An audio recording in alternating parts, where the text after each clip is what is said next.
Assalamualaikum warahmatullahi wabarakatuh. Kembali lagi di channel Berita Mistis.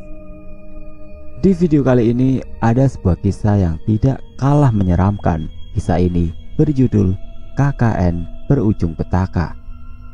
Seperti apa kisahnya? Langsung saja kita simak berikut ini.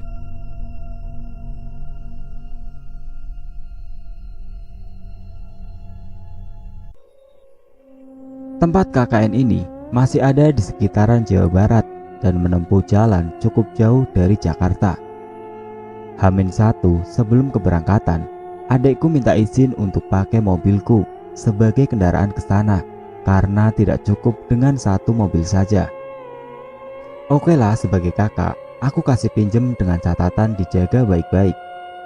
Mereka KKN di sana ada 10 orang, 6 laki-laki dan 4 perempuan, dan tinggal di salah satu rumah yang cukup besar. Dimas, nama samaran adikku. Radit, Cipto, Yusak, Indra, dan Aldi, nama samaran untuk laki-laki. Dan Sari, Pipit, Lela, dan Riana untuk nama samaran perempuan. Mohon diingat baik-baik nama-nama mereka ya, agar tidak bingung nanti. Pukul 21 berangkatlah adikku dan kawan-kawannya menuju kota Z. Mereka sengaja mengambil perjalanan malam untuk menghindari macet dan agar cepat sampai di sana juga. 2 mobil berjalan beriringan melewati gelapnya malam. Tak lupa pesan dari aku agar hati-hati. Jarak tempuh ke kota lokasi KKN sekitar 3 jam lebih. Seharusnya pukul 00 malam atau pukul 1 dini hari mereka sudah sampai di lokasi. Aku sengaja tidak tidur untuk berjaga dan menunggu kabar adikku yang bungsu ini. Namun nyatanya sampai pukul 2 pagi belum ada juga kabarnya. Akhirnya aku telepon dia. Panggilan pertama menyambung namun tidak diangkat. Aku telepon lagi dan akhirnya diangkat oleh adikku. Jam segini belum sampai, kakak nunggu kabar belum ada juga, tanyaku. Harusnya udah nyampe kak, tapi mobil teman aku tiba-tiba mogok, mana di tengah hutan lagi, jawab adikku. Oh ya, aku dipanggil kakak oleh adikku ya.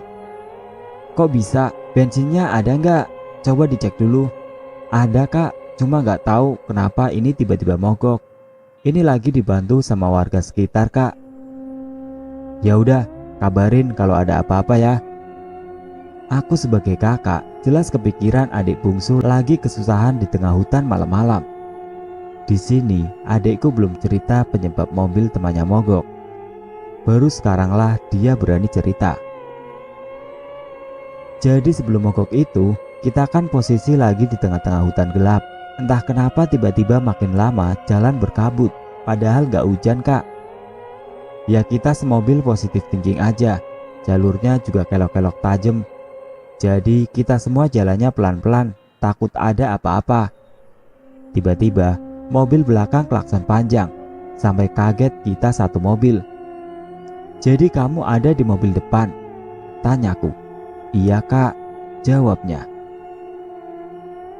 Akhirnya kita berhenti dan mundurin mobil, nyamperin mobil satu lagi. Di sini kita masih belum curiga, pikiran kita cuma mungkin ban bocor atau apapun itu.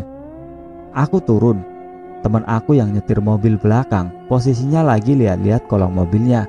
Aku tanya kenapa kan tuh? Kata teman aku, dia ngerasa nabrak sesuatu dan sebelum nabrak dia lihat ada kayak orang gitu, lompat dari bukit kiri ke arah kap mobilnya.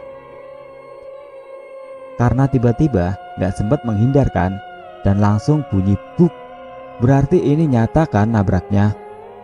Setelah berhenti, temanku turun dan lihat ke belakang pakai senter, tapi gak ada apa-apa sama sekali.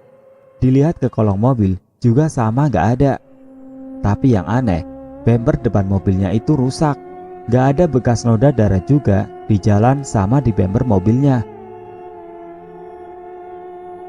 Yang nyetir mobil belakang siapa? Tanyaku. Si Aldi. Yang bisa nyetir cuma 2 orang saja kak, jawab adikku. Terusin lagi, tanyaku yang masih penasaran. Ya di situ aku sama Aldi sempat bingung. Aldi sampai sumpah-sumpah kalau dia beneran nabrak katanya. Aku tanya ke anak-anak yang di mobil itu, pada nggak tahu karena mereka tidur.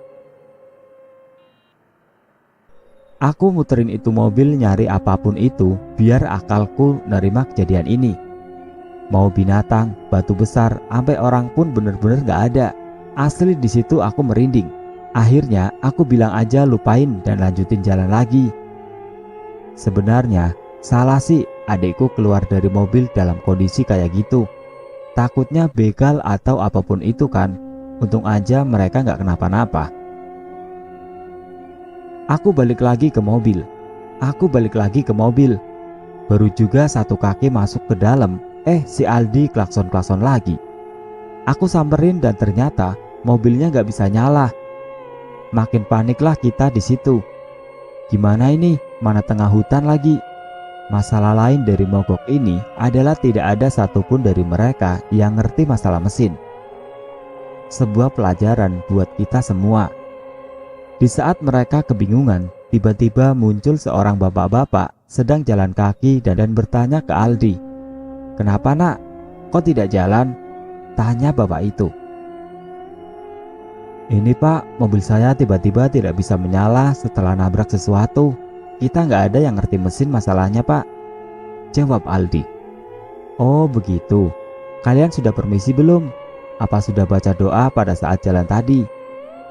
Aldi dan adikku terdiam sejenak. Benar kata bapak-bapak itu. Kalau mereka belum baca doa dan permisi ke daerah yang baru pertama kali mereka datangi. "Iya pak, belum. Mohon maaf kami lupa pak," jawab adikku. "Kalian jangan minta maaf ke saya, tapi ke mereka-mereka." Bapak itu menunjuk sekitar jalan. Jawab si bapak. "Maksudnya pak?" Adikku bingung. "Kalian kan baru pertama lewat sini toh. Ya yang sopan sebisa mungkin," jelas bapak itu. Di sini adikku dan Aldi mulai paham apa yang dimaksud bapak-bapak ini. Lalu mereka berdua mengucap kata-kata maaf dan permisi. Bapak-bapak itu hilang kak, nggak tahu kemana.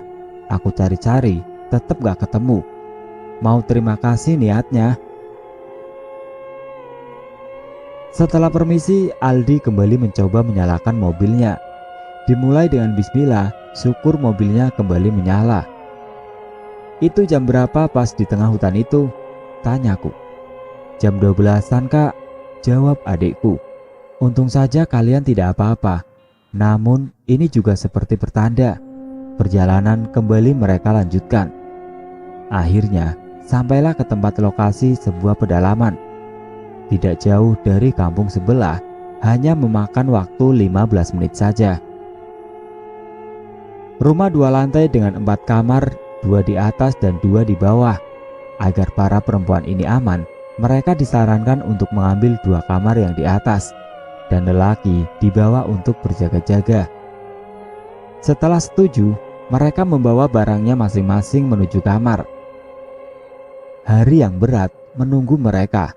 Di hari ketiga, hari yang cukup lelah setelah melakukan kegiatan di luar bersama warga sekitar.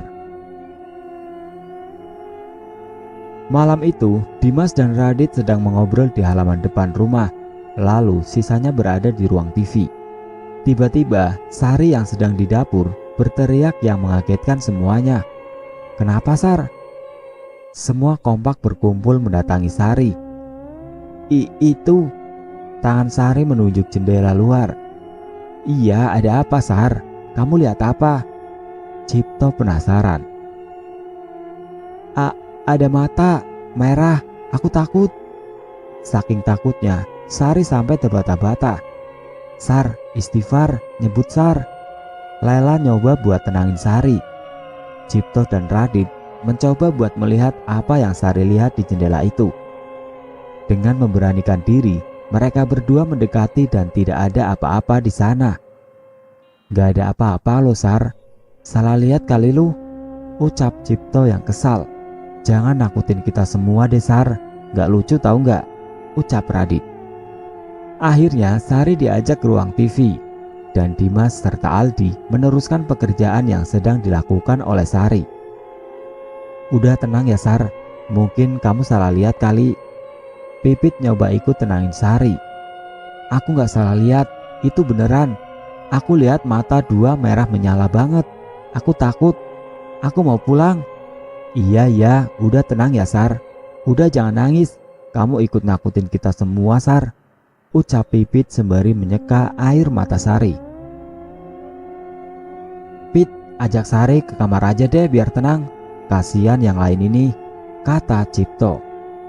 Pipit lalu membawa Sari ke kamarnya. Dia menuruti apa yang diperintah Cipto. "Malam ini jangan ada yang tidur malam ya. Perasaanku gak enak nih," ucap Aldi. Dari semuanya, Aldi cukup bisa merasakan kehadiran makhluk halus. Hanya merasakan, namun tidak bisa melihat ataupun berinteraksi. Aldi adalah pemimpin di KKN itu. Dia ditunjuk oleh anak-anak yang lain dikarenakan umurnya yang lebih tua. Karena sudah ada omongan dari Aldi yang melarang untuk tidur malam, akhirnya pukul 10 malam semua sudah masuk ke kamarnya masing-masing. Dimas malam itu tidak bisa langsung tidur gitu saja karena terbiasa tidur di malam suntuk. Dia hanya membalikkan badan ke kanan dan ke kiri sembari mencoba memejamkan matanya, namun sulit katanya. Di sebelah dia ada Cipto yang juga sama tidak tidur. Dia sedang asik dengan HP-nya.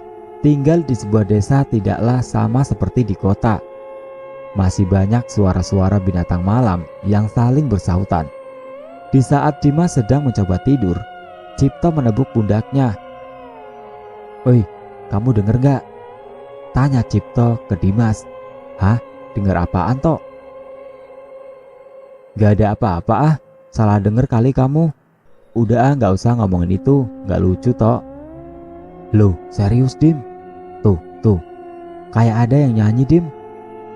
"Ah paling suara HP anak cewek. Udahlah gak usah dibahas." "Dim, kamu gak sadar apa? Ini jam 1 pagi. Dan itu suara kayak di ruang TV Dim." "Maksud kamu nyanyi gimana sih? Aku beneran gak denger apa-apa loh." "Nyanyian sudah gitu Dim, tapi samar-samar. Suaranya kadang ada kadang hilang. Kadang jelas juga. Masa kamu gak denger sih?" "Udah biar aja lah Tok. Aku males bahas begituan ah." Karena Cipto penasaran dengan asal suara itu, dia mencoba mengintip ke ruang TV. "Kamu mau kemana Tok? Jangan aneh-aneh lah Tok, tolong." "Penasaran aku Dim, mau lihat siapa yang nyanyi." "Cipto jangan aneh-aneh dah Tok." Percuma saja Cipto sudah keluar dari kamar. Memang Cipto itu termasuk yang sedikit berani. Mungkin karena dia tipe yang mudah penasaran dengan sesuatu. Jadi semuanya ingin dia tahu. Dimas yang tinggal sendirian mencoba kembali memejamkan matanya. Gak peduli apa yang terjadi dengan Cipto. Setelah itu Cipto masuk. Namun kali ini wajahnya pucat. Dimas yang melihat muka Cipto coba bertanya apa yang habis dia lihat sampai pucat seperti itu. "Tok, kamu kenapa? Kok pucat?" Tapi Cipto gak jawab pertanyaan Dimas. "Ah kampret, ditanya bukannya jawab. Udahlah, aku tidur." Pelan-pelan mata Dimas berhasil untuk terpejam. Dalam keadaan setengah sadar, Dimas dikagetkan kembali dengan suara bantingan pintu. Brak, ternyata Cipto dan terlihat seperti orang yang ketakutan setengah mati. "Kamu ngapa lagi sih Tok? Gak bisa diem amat jadi bocah." "Dim, itu serem." "Serem apaan?" "Yang nyanyi Dim, gak ada palanya. Gak lucu. Lagian ngapain sih kamu keluar lagi? Sudah benar-benar tadi kamu masuk. Kamu lebih gak lucu Dim. Aku dari tadi di luar dan ini baru masuk lagi." "Hah? Maksudnya? Bukannya tadi kamu udah masuk?" "Sumpah demi Dim, ini aku baru masuk. Dari pas kamu yang larang aku keluar itu." "Terus tadi siapa yang sama aku di sini? Sumpah Tok, tadi kamu udah masuk dan tidur di sebelah aku." "Dim, tidur aja lah. Udah gak beres ini. Ye, kamu juga sih pakai macam-macam segala. Jangan cerita ke yang lain besok ya Tok. Dimas yang tidak ikut keluar kamar ikut ketakutan. Sementara Cipto yang habis melihat sosok tanpa kepala terbayang-bayang di pikirannya. Udah merinding aku Tok. Brengsek lah, gara-gara kamu aku jadi ikut-ikutan kena ganggu. Ya maaf Dim, habis aku penasaran siapa yang nyanyi tadi. Udah, aku gak mau bahas. Kamu diem terus tidur. Setelah berdebat, akhirnya Dimas dan Cipto mencoba tidur dan tiba-tiba tuk tuk tuk. Cipto, woi Tok. Dimas dan Cipto kembali melek. Mereka berdua kaget dan saling tatapan. Tok, itu siapa? Gak tahu Dim, aku gak kenal suaranya. Ya sama, aku juga Tok. Tapi kok dia tahu nama kamu Tok? Dim, brengsek, aku takut bener sekarang ini. Buka Tok, aku gak berani. Ah, aku juga gak berani Dim. Itu siapa? Astaga, kok dia bisa tahu nama aku? Itu suara kakek-kakek Dim. Ya gak tahu Dim. HP kamu mana cepet? Telepon Aldi Tok, minta tolong. Oh iya bener, diangkat gak? Gak aktif, brengsek. Dim, gimana ini? Kamu lihat sih cepet. Brengsek emang kamu Tok. Kamu yang cari masalah, aku yang disuruh lihat. Kamulah sono, aku backup dari belakang. Iyalah, ya udah, awas kamu kalau nggak ada di belakang aku. Karena penasaran, Cipto dan Dimas beranikan diri untuk membuka pintunya. Tok, doa Tok. Bawel kamu deg-degan banget ini aku. Pelan-pelan, Cipto buka pintu kamarnya, namun pada saat terbuka, tidak ada siapa-siapa. Padahal, ketokan pintu itu jelas dan keras, sampai membuat Cipto dan Dimas terbangun. Karena sudah terlalu pagi dan besok hari ada kegiatan yang harus dijalani, Dimas dan Cipto mencoba berpikir positif agar tidak mengganggu kegiatan KKN-nya. Bahkan sampai saat ini, mereka tidak tahu siapa yang mengetuk pintu kamar mereka. 2 hari setelah itu, ada waktu kembali untuk kumpul. Aldi, pimpinan KKN, di situ memulai membuka topik pembicaraan hal-hal mistis. Bukan tanpa alasan, Aldi bicara karena ternyata bukan Dimas dan Cipto saja yang dikerjai, tapi yang lain juga. Kayaknya kita harus bahas masalah ini sekarang, demi kelancaran KKN kita ke depannya.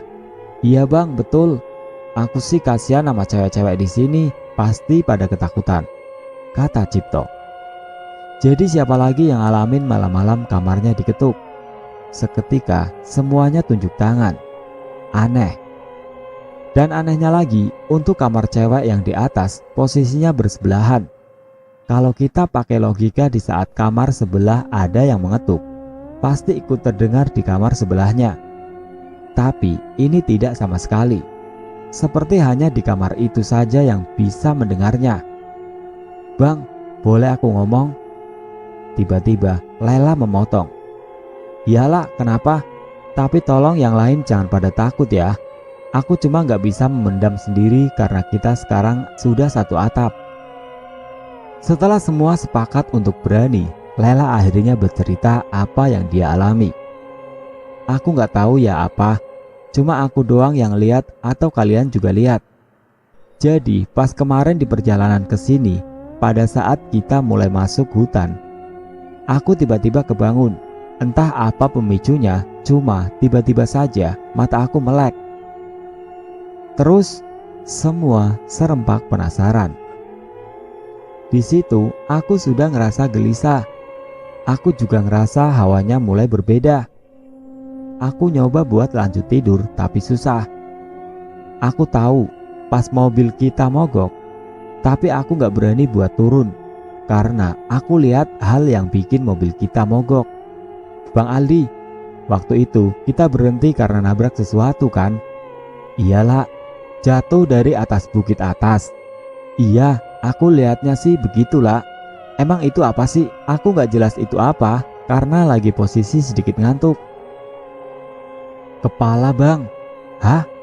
Spontan, semuanya kaget. Bercanda kamu ah, kata Cipto. Serius, aku lihat sendiri terbang mau lewatin depan mobil kita. Makanya aku gak berani keluar bang. Pantas saja Dimas dan Aldi cari-cari penyebabnya tapi gak ketemu. Jelas kalau itu dari alam lain. Dan kemarin malam aku kebangun. Entah itu jam berapa, aku gak sempet lihat jam. Aku jalan ke kamar mandi. Pada saat aku nengok ke arah jendela dapur. Apaan lah? Kok jadi pucat muka lu tiba-tiba? Aku lihat kepala itu terbang lewatin dapur tembus keluar bang. Seketika semuanya terdiam. Udah semuanya jangan takut. Aku mau usul kita akan sholat berjamaah setiap jam sholat. Gimana? Setuju? Biar kita aman. Usulan Aldi disetujui oleh semuanya. Mereka mau KKN ini tidak terganggu oleh hal-hal seperti itu.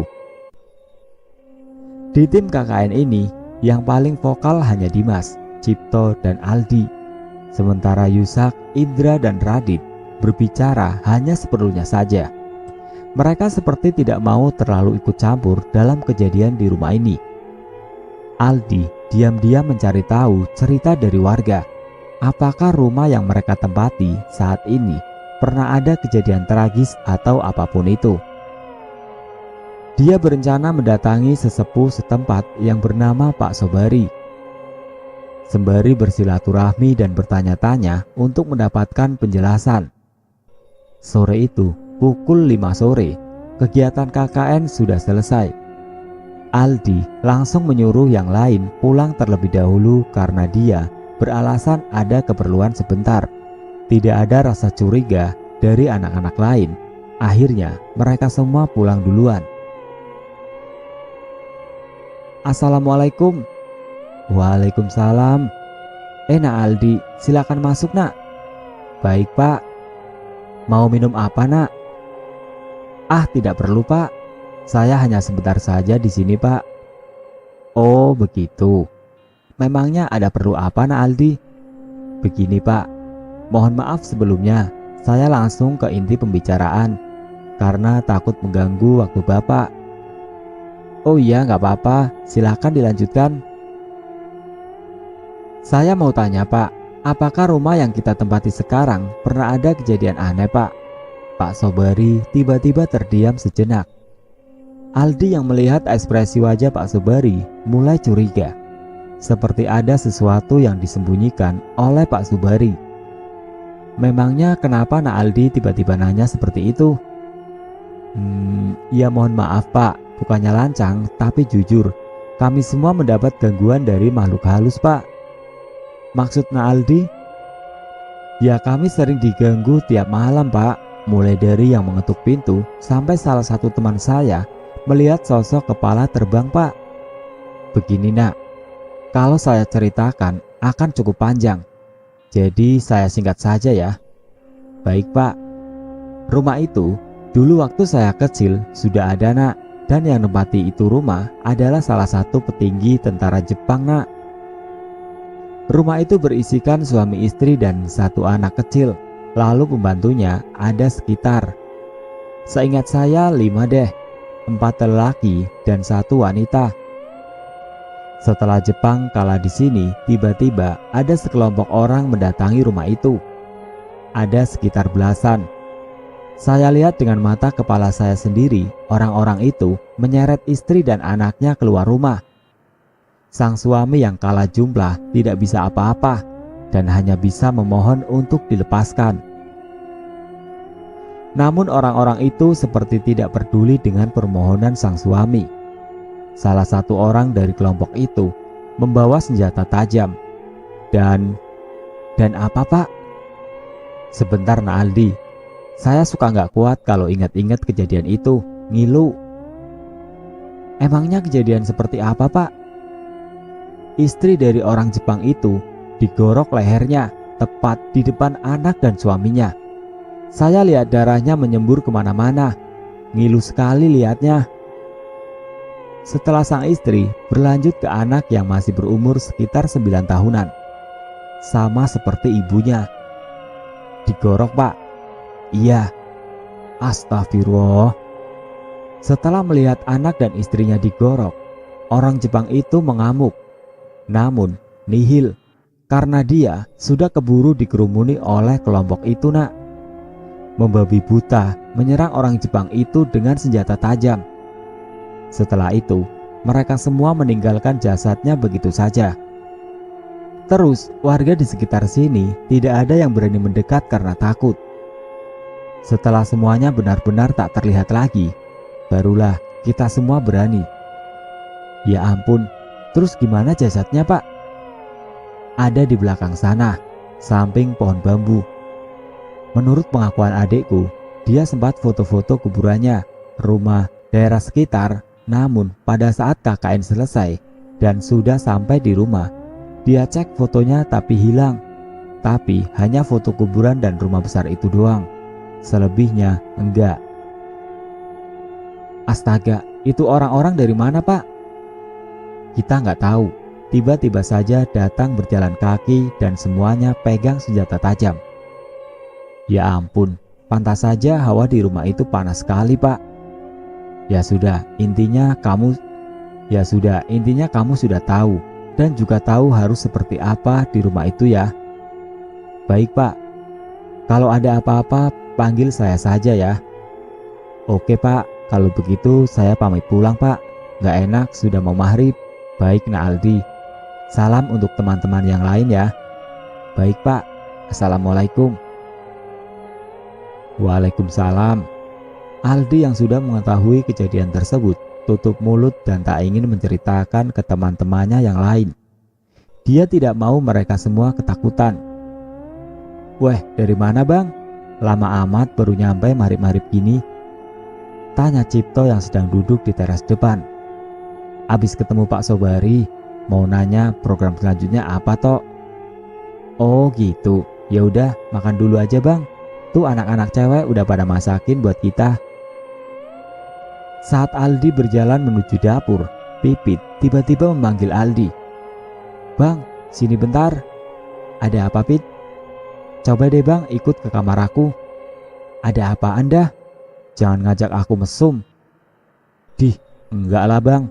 Enggak level tahu enggak? Sontoloyo. Aldi berdua dengan Pipit naik ke atas dan ke kamarnya.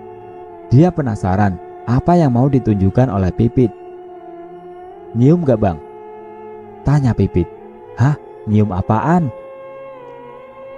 Kayak bau busuk, Bang. Bau binatang mati. Lah iya. Aldi mencoba mencari asal dari bau tersebut. Ternyata bau tersebut ada di langit-langit kamar Pipit. Di dalam langit-langit itu kayaknya, Pit. Besok kita bersihin deh ya. Malam ini kalian tidur bareng di kamar sebelah dulu ya. Oke deh, Bang. Aldi dan Pipit tidak menaruh curiga sedikit pun asal bau itu dari mana. Pikir mereka mungkin seekor tikus yang mati di atas sana. Cipto dan Yusak, besok bantu aku ambil binatang mati di langit-langit kamarnya Pipit ya. Dimas dan Radit dan lainnya bersihkan lantai bawah. Karena esok tidak ada kegiatan, Aldi berinisiatif untuk membersihkan rumah itu. Ya mungkin saja setelah dibersihkan tidak akan ada yang mengganggu, pikir Aldi. Cewek-cewek jangan lupa bikin makan dan minum buat kita ya. Kerja bakti kita besok. Hujan tiba-tiba turun rintik dan langsung membesar. Malam itu terasa dingin sekali. Karena lokasi yang masih banyak pepohonan menjadikan suasana menjadi sejuk. Aldi dan anak-anak cowok lain sedang asik mengobrol di teras depan sembari merokok dan minum kopi. Mereka ingin sejenak menikmati hawa dingin di sana. Pembicaraan mereka pun hanya yang ringan-ringan saja tanpa menyentuh hal-hal mistis. Mungkin mereka ingin melupakan sejenak kejadian-kejadian di rumah tersebut. Bang, tolong bang, Sari bang. Tiba-tiba mereka semua dikejutkan suara Riana dari dalam rumah.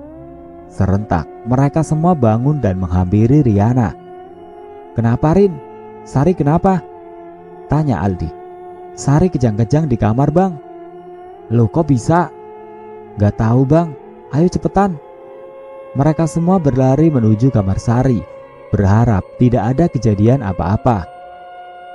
Pit, Sari kenapa? Tanya Aldi. Gak tahu bang, tadi aku lagi rebahan berdua di sini sama Sari. Aku lagi chattingan sama cowok aku, dan Sari cuma diem aja bang. Waduh, kalian ngobrol? Enggak bang, tiba-tiba saja begitu. Iya bang, takut aku bang. Udah semuanya keluar dulu dari kamar. Aku coba sadarin Sari ya. Di sini tidak ada yang tahu apa yang terjadi oleh Sari. Namun mimik muka Sari berubah seperti layaknya orang yang kesurupan. Sar, sadar Sar, Sari. Aldi mencoba menyadarkan Sari sembari menepuk pipinya. Namun sia-sia karena Sari tidak merespon. Aldi melihat mata Sari yang melotot dan merah membuat nyali Aldi cukup ciut. Gini aja, kita bawa Sari ke rumah sakit. Takutnya ada penyakit dari dia yang kita nggak tahu. Dimas, lo nyetir, ambil kunci mobil aku di kamar, terus langsung nyalain mobilnya ya. Oke bang. Cipto dan Lela ikut aku ke rumah sakit. Sisanya tunggu di sini ya. Di saat menunggu Dimas menyiapkan mobil, tiba-tiba saja tangan Aldi digenggam dengan keras oleh Sari. Aldi yang kaget langsung melihat mata Sari yang cukup seram dan tajam. Aku akan bawa anak ini, ucap Sari. Suara itu bukan suara asli Sari. Ternyata Sari bukan sakit, tetapi memang dia kesurupan. Aldi mencoba menyadarkan Sari kembali. Maksudnya apa? Kembaliin teman saya, balas Aldi. Kalian semua tidak sopan, tidak punya tata krama datang ke wilayah saya tanpa permisi. Wilayah apa? Memang dunia ini kamu yang punya. Sebagai balasannya, aku akan bawa anak ini. Jangan, anak ini gak salah sama kamu. Kembalikan teman saya cepat. Tatapan mata Sari saat itu benar-benar seram. Lela, Pipit, dan Riana sudah mulai ketakutan. Melihat itu, Aldi langsung menyuruh mereka untuk menunggu di ruang TV. Tok, kamu tahu kan rumah Pak Sobari? Iya tahu bang. Kamu ke rumahnya sekarang dan minta tolong sama beliau. Sekarang Tok, cepat, berdua sama Radit. Tapi di luar hujan bang, gak enak juga nih, udah jam 11 malam bang. Lu tega lihat temen lu sendiri begini, cepetan jalan. Iya bang, ayo Dit. Dimas datang, belum mengeluarkan sepatah kata, dia langsung kaget melihat Sari seperti itu. Tatapan Sari yang tajam langsung tertuju ke Dimas. Mental Dimas pun ikut ciut. Dim, matiin mobilnya. Kita batal ke rumah sakit. Kamu di sini sama aku. Bantu jagain Sari sampai Pak Sobari datang. Oke bang. Tidak lama Pak Sobari datang dan langsung mendatangi tempat Sari berada. Assalamualaikum. Kenapa Nak Aldi temannya? Tanya Pak Sobari. Waalaikumsalam pak. Ini teman saya tiba-tiba kesurupan pak. Kita nggak ada yang bisa sadarin pak. Sebentar, saya telepon Pak Haji Arif dulu. Pak Sobari pun tidak bisa mengeluarkan makhluk yang ada di dalam tubuh Sari. Harapan sekarang hanya ada di Pak Haji Arif. Tidak butuh waktu lama setelah Pak Sobari menelpon, Pak Haji Arif datang. Assalamualaikum Pak Sobari. Waalaikumsalam Pak Haji. Ini anak KKN kesurupan pak. Baik, saya coba ya pak. Menurut Pak Haji Arif, sosok yang merasuki tubuh Sari cukup kuat. Umurnya pun sudah sekitar ratusan tahun. Mungkin agak sulit untuk mengeluarkannya. Semua berharap besar pada Pak Haji. Tidak ada yang tega melihat Sari seperti itu. Waktu menunjukkan pukul 1 pagi. Hujan sudah mulai mereda, disambut oleh suara binatang malam.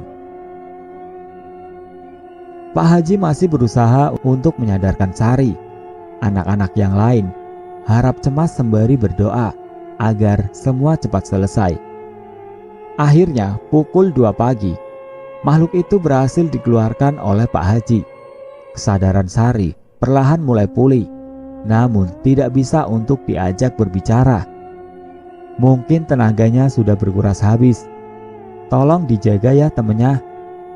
Jangan sampai sendirian dan bengong lagi.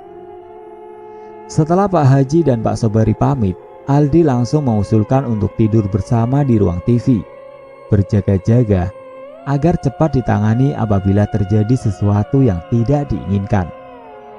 Sari, kamu tidur di tengah ya. Buat cowok-cowok yang lain, kita tidur puterin anak cewek. Jangan ada yang mikir macam-macam. Kita di sini harus saling jaga. Perintah Aldi kepada yang lain. Bang, badan aku lemes banget, ucap Sari. Iya Sar, sekarang istirahat ya, kamu tidur. Biar stamina kamu pulih lagi. Iya bang, besok kalau belum terlalu pulih, kamu tetap di sini saja Sar. Pipit temen Sari ya, berani kan? Siap bang. Udah, semuanya tidur. Jangan lupa doa ya, agar tenang. Yang namanya desa dengan lingkup wilayah yang kecil, cerita atau kejadian apapun akan mudah menyebar. Pada saat kegiatan KKN dengan warga, ada saja pertanyaan-pertanyaan yang terlontar untuk Aldi, seperti kejadian Sari yang kesurupan. Entah bagaimana caranya warga lain bisa tahu, Aldi tidak mau berpikiran negatif karena tidak mau mencari masalah. Di saat Aldi dan yang lain sedang bekerja bakti membersihkan desa, tiba-tiba Aldi dikagetkan dengan teriakan dari jauh. Bang Aldi! Suara yang tidak asing.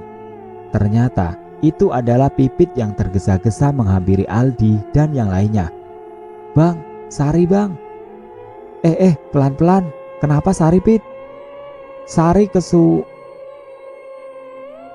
Bukan tanpa alasan, Aldi melakukan hal itu. Dia tidak mau merepotkan warga yang lain dengan adanya kejadian ini. Ayo kita ke rumah. Jangan di sini ngomongnya Pit, bisik Aldi. Yang lain tolong diteruskan ya. Aku mau ke rumah dulu sebentar, perintah Aldi ke yang lain. Di perjalanan menuju rumah, Pipit bercerita kalau Sari tiba-tiba saja duduk. Aku kan lagi nonton TV bang, Sari tiduran di samping aku.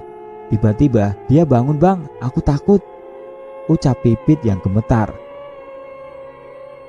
Duduk doang kan Pit, gak ada yang aneh.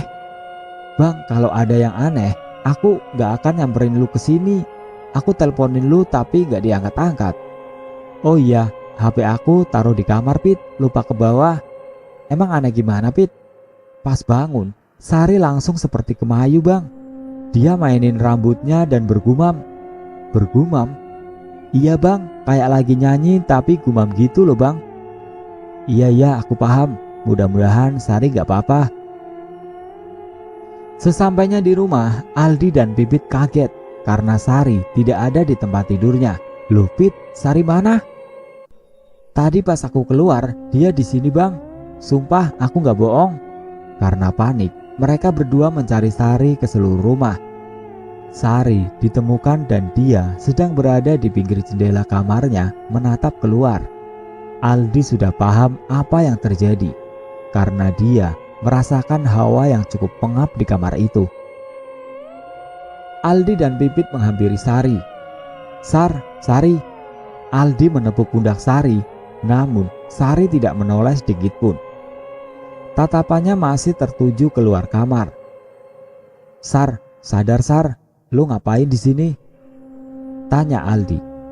Sari menoleh dan inilah yang membuat Aldi serta Pipit kaget dan ketakutan. Pada saat menoleh, Aldi melihat mata Pipit yang semuanya memutih dan mukanya pun pucat. Astagfirullah Sari. Pipit, cepat panggil Pak Sobari. Iya bang. Pit, tolong pelan-pelan aja panggilnya, jangan sampai yang lain tahu ya. Iya bang, please jaga Sari ya bang, aku takut. Iya Pit, udah sana cepetan. Sembari menunggu Pak Sobari datang, Aldi mencoba membawa Sari ke ruang TV dengan cara menarik tangannya, namun ditahan oleh Sari. Sar, ke bawah yuk, jangan di sini. Tiba-tiba, tatapan Sari menjadi tajam. Tatapan seperti orang yang dendam. Sari, nyebut Sar, jangan diturutin Sar. Aldi mulai gemetaran. Walaupun di depan teman-temannya dia terlihat tegar, namun sebenarnya Aldi mengaku dia pun takut. Namun karena harus ada orang yang bisa menenangkan, terpaksa Aldi tahan rasa takutnya. Aldi mencoba menarik tubuh Sari, namun sia-sia karena badan Sari tiba-tiba saja berat sekali. Mungkin makhluk yang di dalam tubuhnya membuat kekuatan Sari menjadi berlipat ganda. "Sari, tolong sadar, Sar.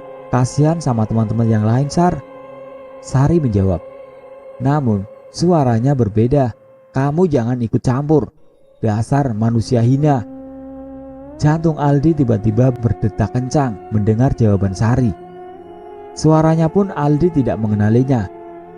Perlahan Aldi melepas tangan Sari.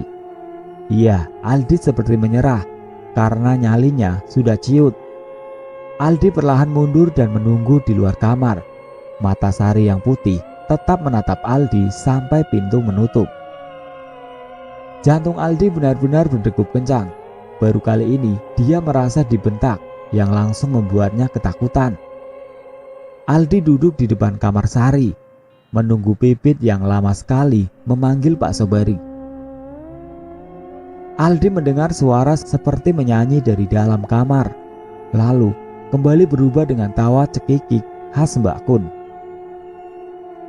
Sejujurnya Aldi sudah tidak kuat di situ. Dia sudah merasa sesak yang luar biasa.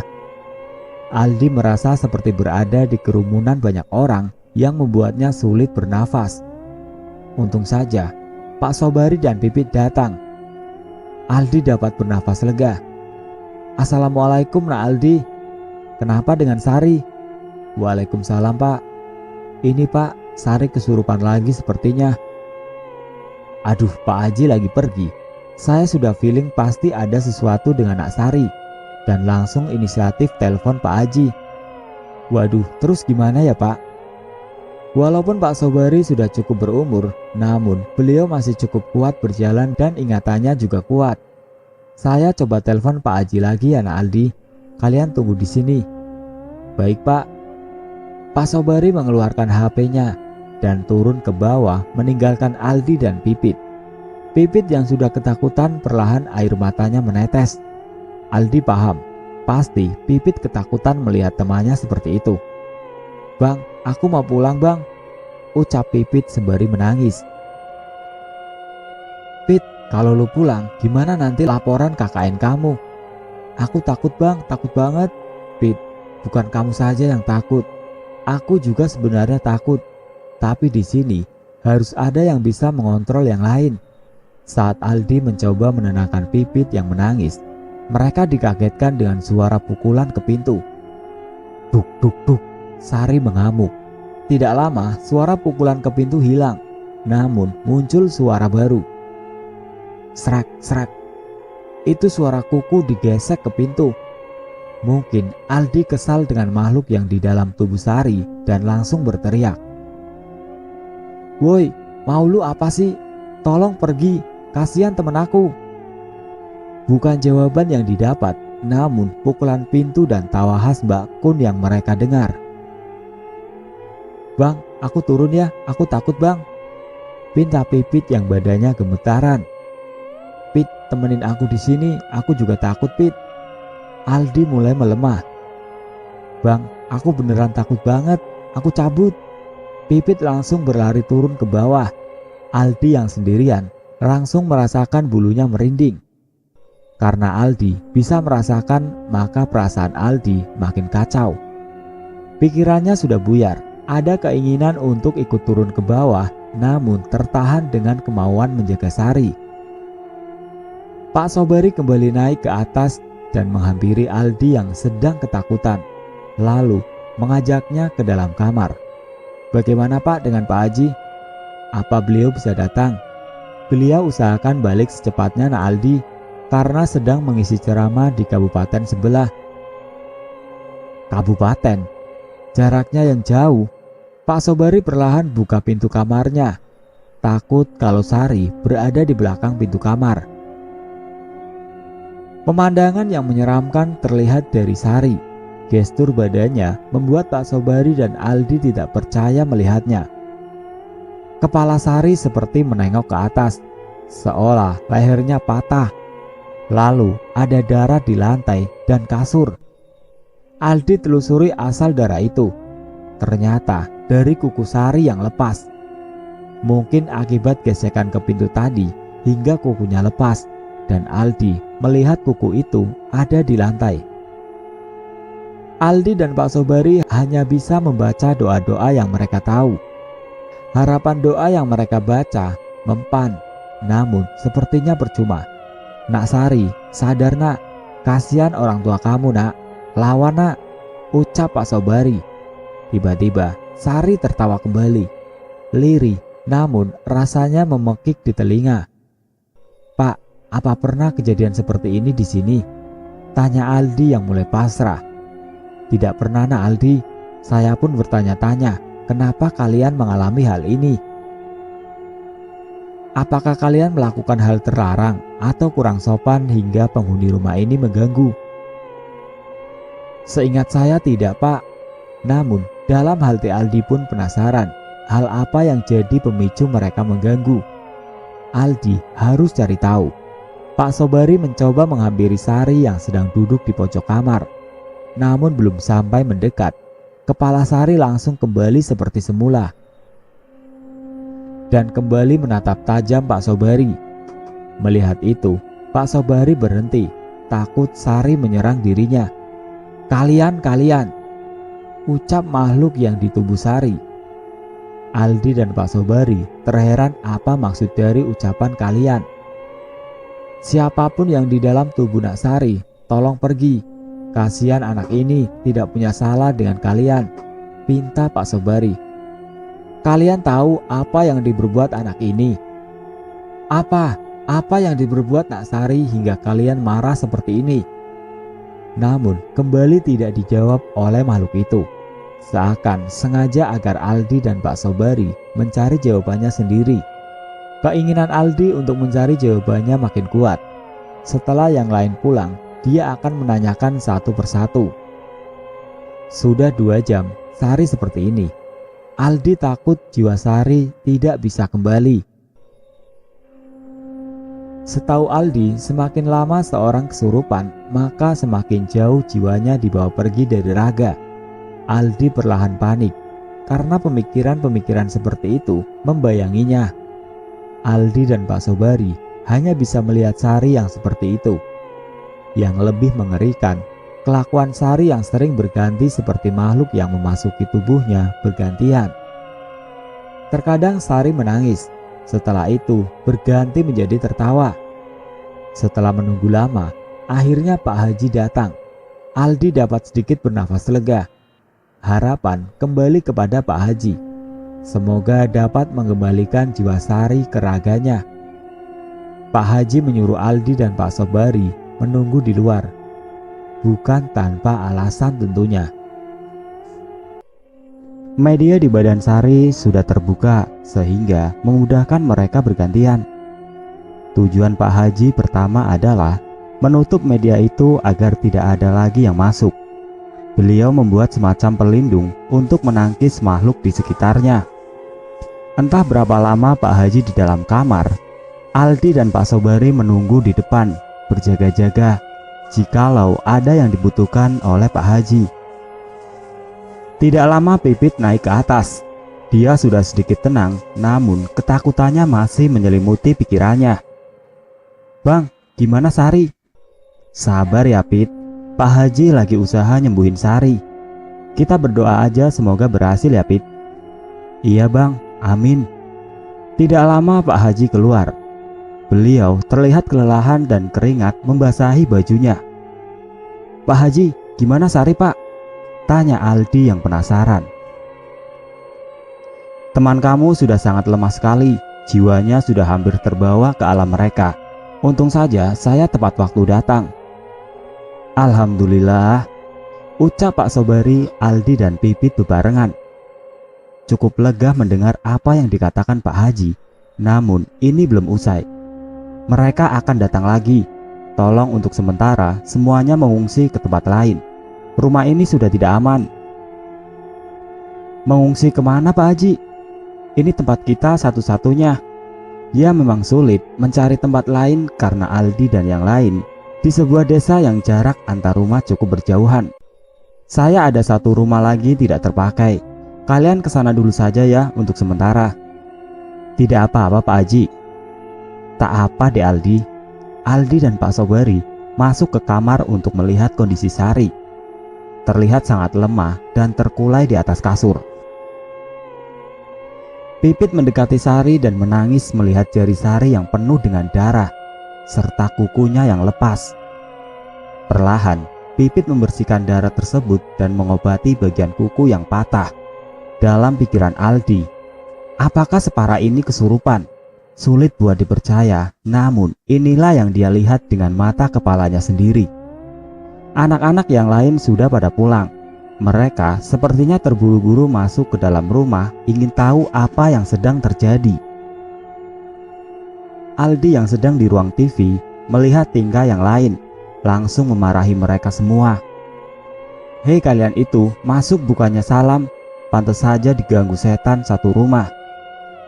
Melihat Aldi yang marah, mereka semua langsung diam dan saling menyalahkan. Yang tadinya ingin melihat Sari langsung diurungkan dan masuk ke kamar masing-masing. Lah Rin, capek enggak? Lumayan sih bang, kenapa emangnya? Abang mau minta bantu masak nanti, tapi kalau capek biar abang aja yang masak. Oh bang, gak apa-apa, kita bantu kok. Kalau abang yang masak, nanti malah gak ada yang makan lagi, ucap Lela sambil tertawa meledek. Dasar. Ya udah, kalian bersih-bersih dulu sana. Habis itu turun ya. Abang tunggu di sini. Oke, Bang, ucap Lela dan Riana berbarengan. Bentar, kalian jangan ganggu Sari dulu ya. Biar dia istirahat dulu. Iya, Bang. Sebelum Pak Haji pulang, beliau membuat sebuah pagar gaib di sekitar rumah agar tidak ada makhluk yang bisa masuk ke dalam rumah. Ya memang, malam itu semuanya dapat tidur dengan tenang. Syukur Sari pun juga bisa istirahat tanpa gangguan. Riana dan Lela nanti suapin Sari ya. Kasihan dia belum makan, takutnya kenapa-napa lagi. Oke bang, aku ikut, ucap Pipit. Ya udah bertiga, tolong ya jaga Sari. Basuh sekalian badannya biar nggak lengket ya Pit. Oke bang, siap. Untung, sangat beruntung, Sari mempunyai teman satu tim yang care satu sama lain. Dalam keadaan seperti ini, memang butuh kesadaran masing-masing. Apabila ada salah satu teman yang sedang kesusahan. Abang, itu tangan Sari kenapa? Kasihan bang Sari, ucap Lela yang habis melihat Sari. Udah jangan mikirin itu. Sekarang kita harus jaga Sari lah. Tapi kepo bang lah. Aldi sedikit kesal. Iya, pelit abang ucap Lela dengan wajah cemberutnya. Memang, Lela ini agak sedikit kekanak-kanakan. Sifat manjanya kadang tidak bisa melihat situasi. Aldi perlahan mulai paham sifat masing-masing dari teman satu timnya. Beban sebagai pimpinan di situ membuatnya pusing. Sebelum tidur, Aldi mengumpulkan semuanya untuk membicarakan hal yang dia bicarakan dengan Pak Haji sore tadi. Teman-teman, ada yang mau aku omongin. Tolong kumpul bentar ya, perintah Aldi kepada yang lain. Setelah kumpul, Aldi memberitahu bahwa mereka semua untuk sementara mengungsi ke rumah Pak Haji. Kebetulan, kata Pak Haji, rumah itu persis di sebelah rumahnya. Jadi kalau ada apa-apa dengan Sari, dapat cepat ditangani. Mungkin karena mereka semua ketakutan, langsung menyetujui usulan dari Aldi. Esok harinya, setelah kegiatan dengan masyarakat sekitar, pukul 4 sore, semuanya kembali ke rumah dan bersiap untuk mengungsi. Alhamdulillah Sari perlahan pulih dan sudah bisa diajak bicara. Namun masih sedikit kesulitan untuk bangun. Badannya masih terasa lemas dan sakit. Pada saat melihat jarinya pun, Sari menangis karena sudah susah payah merawat kukunya. Ya namanya juga wanita, Terkadang penampilan dahulu, baru yang lainnya. "Gimana keadaan kamu, Sar? Apa yang kamu rasain sekarang?" tanya Aldi. "Lemes badanku, Bang. Pada sakit juga kuku aku, Bang," balas Sari. "Ya nanti juga tumbuh lagi kukumu, Sari. Bisa berdiri nggak?" Sari mencoba berdiri, namun sedikit kesulitan. "Sakit kepalaku, Bang," keluh Sari. "Ya namanya juga badan. Kamu habis diantem sama banyak makhluk, Sar. Jelaslah kalau pusing." "Maaf ya jadi ngerepotin kalian semua."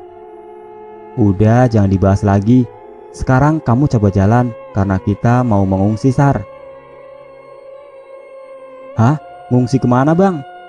tanya Sari yang heran. "Rumah Pak Haji, Sar. Udah ikut aja." Sari merasa tidak enak dengan teman-teman yang lain.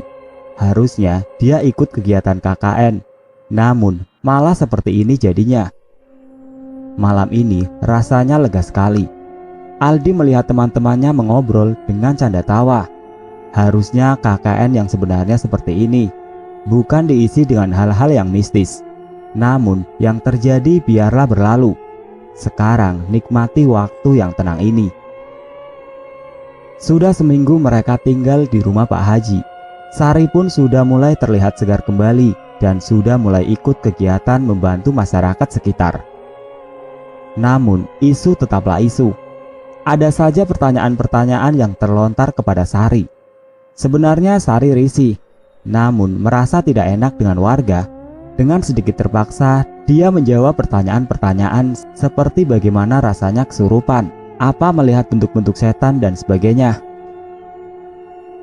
Aldi yang mengetahui hal itu pun hanya bisa menasehati Sari untuk sabar menghadapinya. Di rumah ini bukannya tidak ada gangguan, tetap saja ada sekelebat sosok-sosok yang dilihat oleh anak-anak.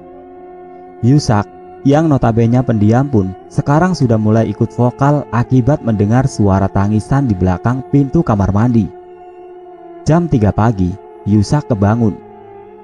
Rasa ingin buang air kecil tidak bisa lagi dia tahan. Dengan rasa malas, dia bangun dan berlari kecil ke kamar mandi. Takut tidak lagi bisa menahannya.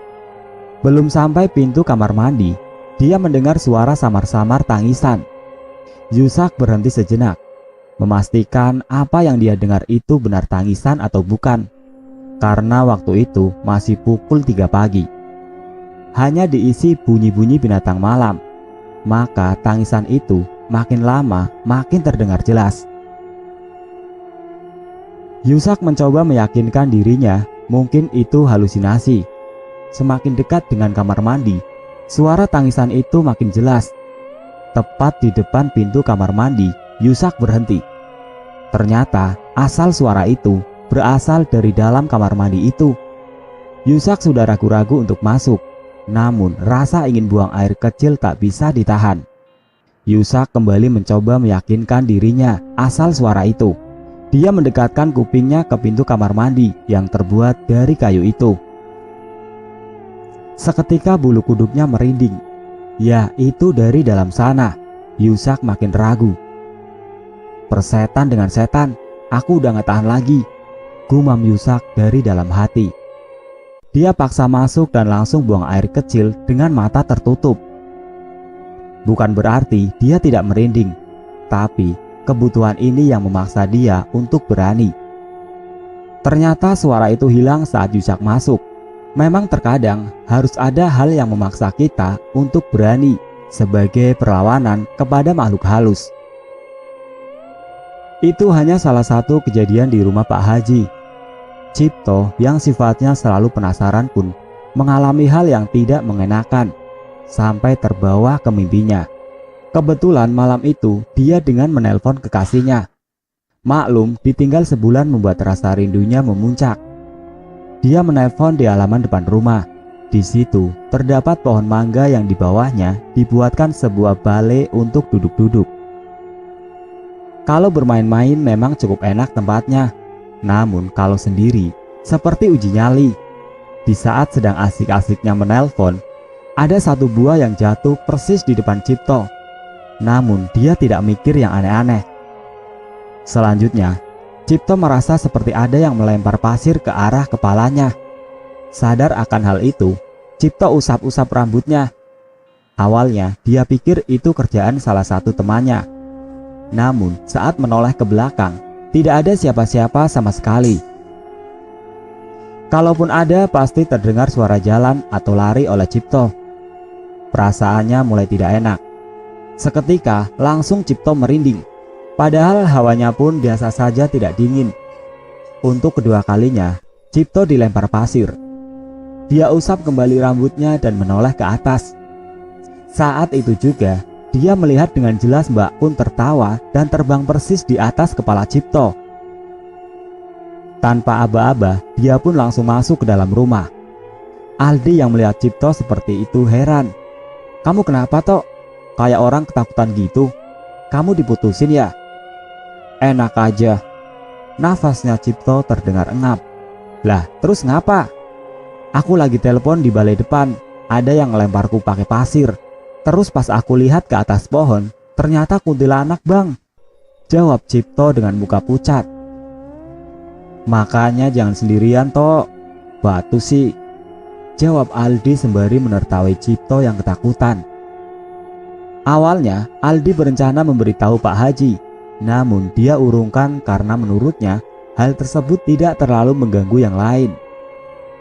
Satu kesalahan yang Aldi buat hari ini cukup fatal, bahkan sangat fatal. Dia mengizinkan Sari untuk keluar dari rumah untuk pergi ke warung membeli telur. Memang awalnya Aldi tidak mengizinkan, namun Sari sendiri yang memaksa. Mungkin dia merasa tidak enak setelah seminggu lalu selalu merepotkan teman-temannya yang lain. Ternyata niat Sari hari ini salah besar. Kejadian tak terduga kembali terjadi. Sari pergi ke warung berdua dengan Radit. Tipikal Radit yang pendiam. Mungkin saja saat berjalan ke warung mengobrol sekedarnya yang membuat Sari lebih banyak diamnya. Saat sampai di warung, Radit yang masuk ke dalam, sementara Sari menunggu di luar. Saat Radit selesai membeli telur, dia keluar dan Sari sudah tidak ada di sana. Radit yang panik kemudian mencari Sari di sekitar, namun tidak menemui keberadaan Sari. Dia tanya ke warga sekitar yang sedang duduk di situ. Katanya mereka lihat Sari pergi ke sana, yaitu jalan ke arah rumah pertama. Ya, rumah peninggalan orang Jepang tersebut. Radit makin panik. Dia ingin menyusul Sari ke sana, namun di suatu sisi dia pun tidak berani. Akhirnya, dia putuskan untuk memanggil teman-temannya ke rumah Pak Haji. Dengan tergesa-gesa, Radit masuk ke dalam rumah. Teman-temannya sedang asik mengobrol dan ada yang sedang menonton TV juga. "Bang Aldi, Bang," panggil Radit. "Loh Dit, kenapa teriak-teriak? Sari mana Dit?" jawab Dimas. "Bang Aldi mana Dim? Cepetan. Keluar dia, gak tahu mau kemana sendirian," jawab Dimas. "Mampus, matilah aku." Radit pun makin panik. "Kenapa sih Dit?" tanya Cipto. Kali ini semua terfokus ke Radit yang terlihat ketakutan dan gelisah.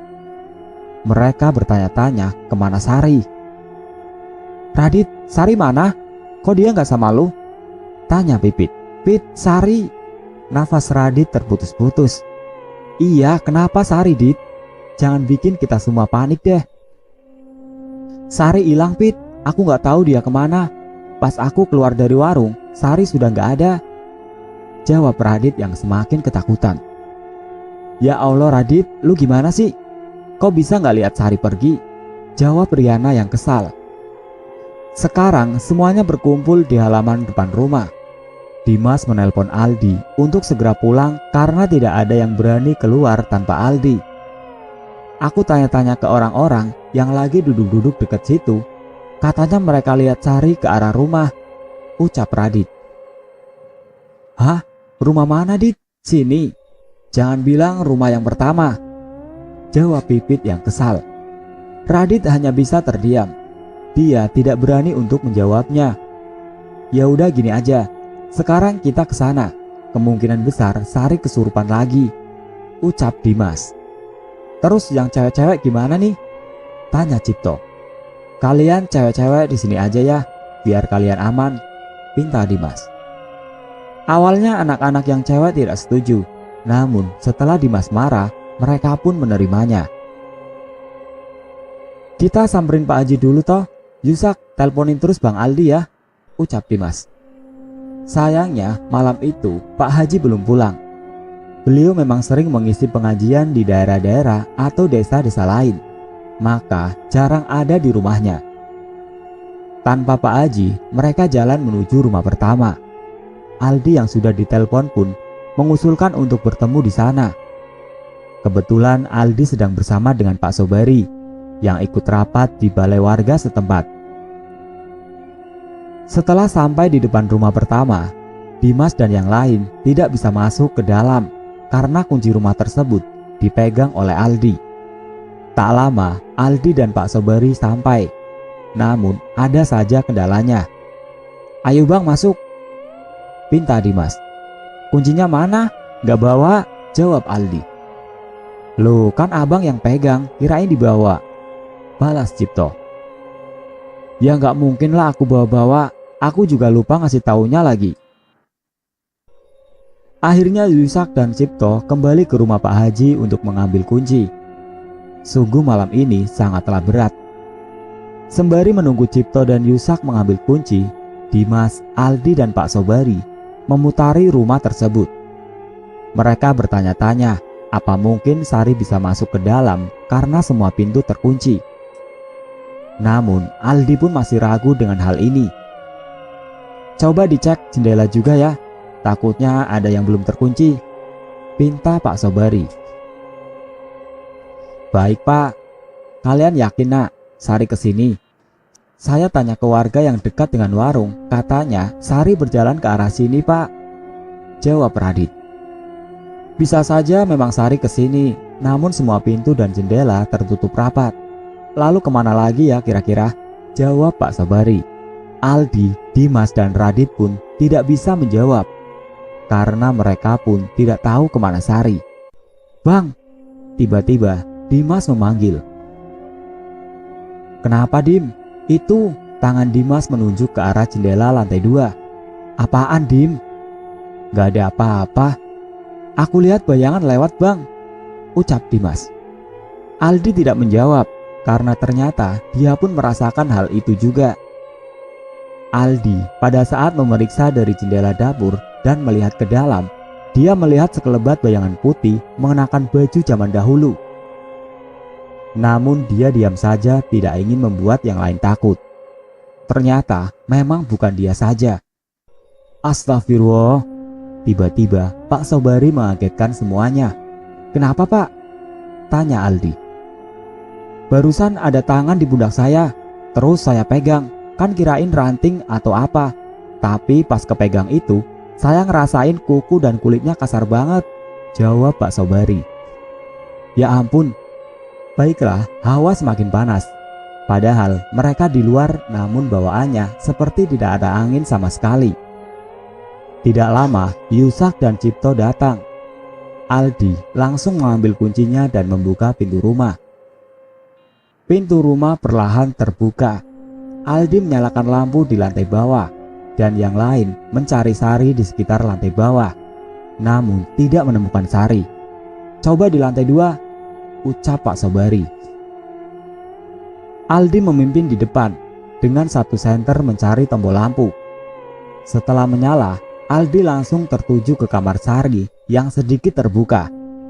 Entah kenapa Aldi feelingnya mengatakan Sari ada di dalam sana. Saat mendekat ke pintu kamarnya, Aldi samar-samar mendengar suara cewek.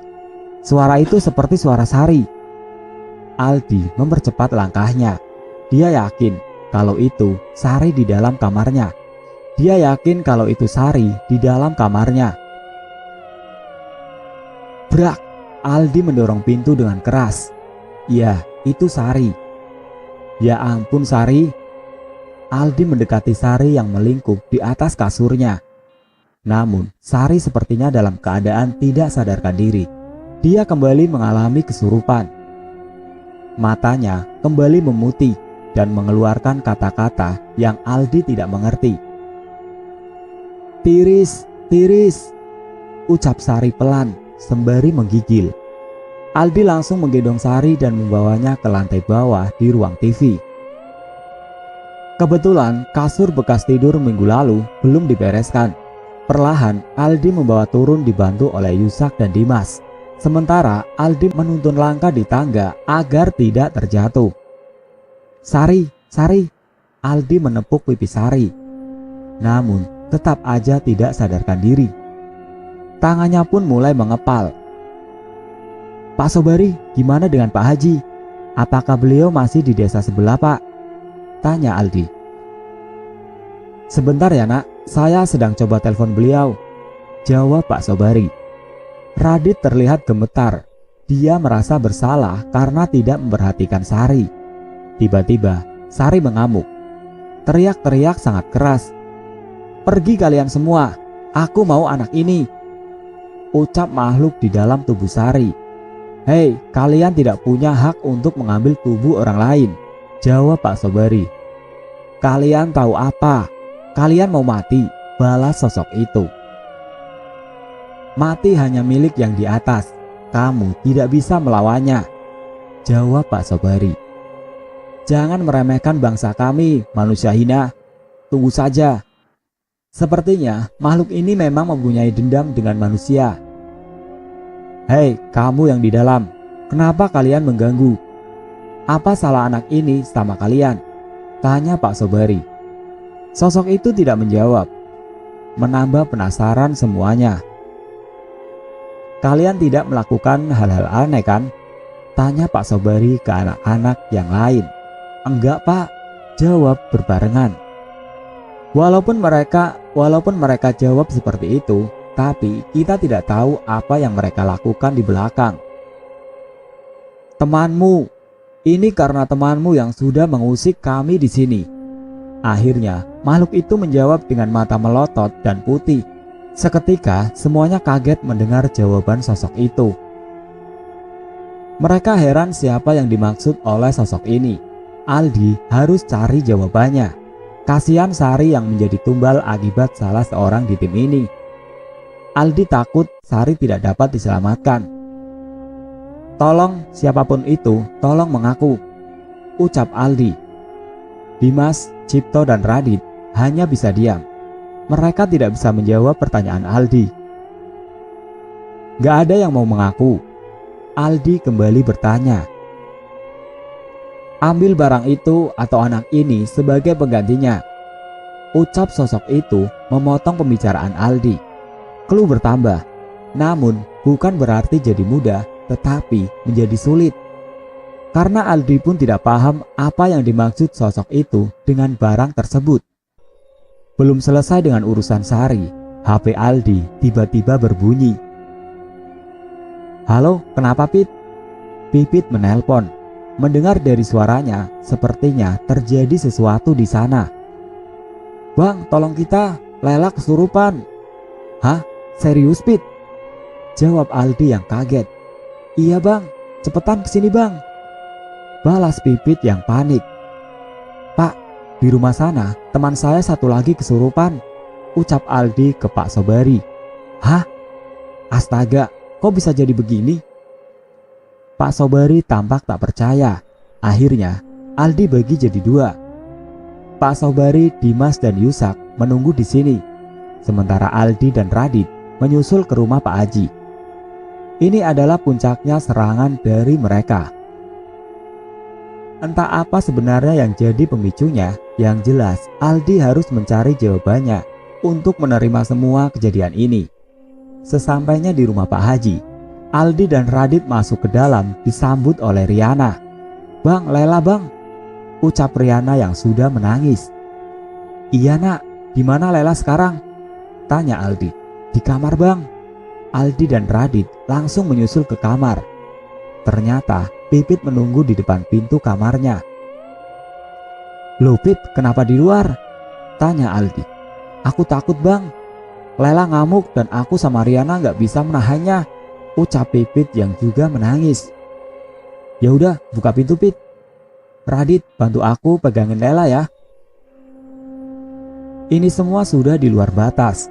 Dua tempat berbeda dan kejadian yang sama. Mereka yang menangani Sari dan Lela tidak ada yang bisa atau mengerti dengan hal seperti ini. Mereka terpaksa menahan sementara hingga Pak Haji datang. Sementara itu di luar sepengetahuan Aldi, Pak Sobari sudah memanggil warga lain untuk membantu di rumah bekas Jepang itu. Hingga akhirnya kabar ini meluas ke satu desa, sedang ada kejadian anak KKN yang kesurupan di dua rumah yang berbeda. Tak lama, ada sebagian warga yang juga mendatangi rumah Pak Haji.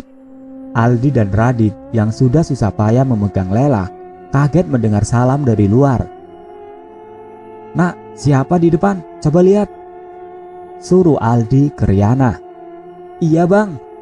Aldi makin kaget lagi karena ternyata warga yang datang. Dia heran, gimana bisa warga tahu kalau di sini temannya sedang kesurupan. "Dek, kenapa temannya?"